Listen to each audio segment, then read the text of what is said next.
Hi guys! Hi guys! Hi guys! Hi guys! I'm back. Balik loob sa YouTube. So, ito yung mga nabili ko sa Ukay. And magkakaroon tayo ng buy on haul. Ukay edition. Let's go! So, mix to guys. Meron tayong mga t-shirts.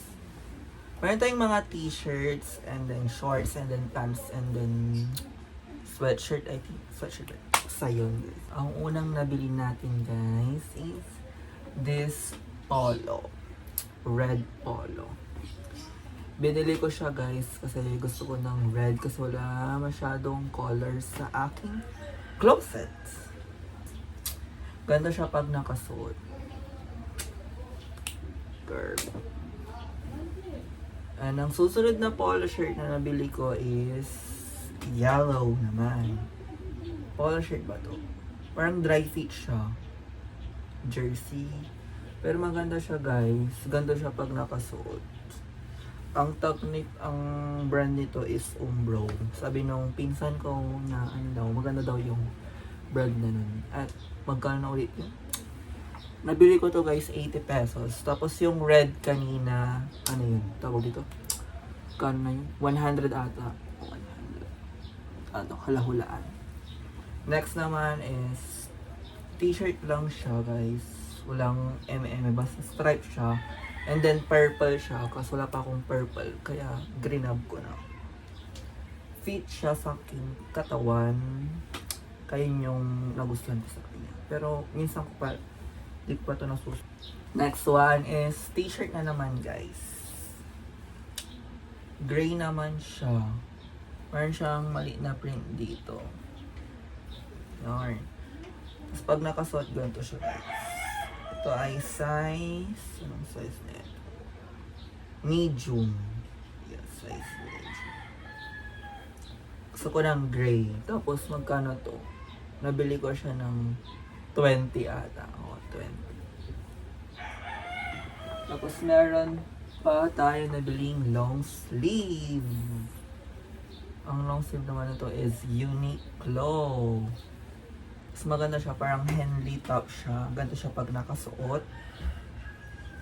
Maganda yung color niya, kaya greenab ko siya. Tapos maganda pa yung fit niya sa aking katawan. Next one is ito naman guys. Giordano na sweatshirt. Pero naka-button siya dito. Size XL siya. Feeling ko nasa women's to. Maganda siya kasi guys. Pink. Wala pa akong pink. Tapos hindi siya masyadong fitted na long sleeve. Kaya ganun ko siya. Ganyan siya pag nakasuot. Maganda siya guys. Meron pa akong long sleeve na dalawa. Pero hindi ko may sasama dito guys. Yung susunod naman, ito guys. Pants siya. Cargo pants. Color, parang army green. Army green. Basta green siya. Ganda naman siya pag nakasuot. Maganda siya. Tapos, wala pa akong ganyang pants. Kaya ganyan ko siya. Next is shorts. Binili ko siya kasi pag ano, gusto ko lang mag-short tapos naka-t-shirt. Maganda siya guys. Hindi siya Adidas, pero maganda yung quality niya. Kaya, kinuha ko siya. Yun lang naman yung mga nakuha kong pieces sa ukay-ukay. Tapos, yun lang. Thanks for watching, guys. Tapos, pag susunod, guys, pag sinipag ako, sasama ko kayo sa pag-ukay-ukay. Promise. Kasi nahiya pa ako mag-video sa labas. Kaya, okay haul muna. Yun lang guys. Bye-bye. Thanks for watching. Don't forget to like, share, and subscribe. Bye-bye.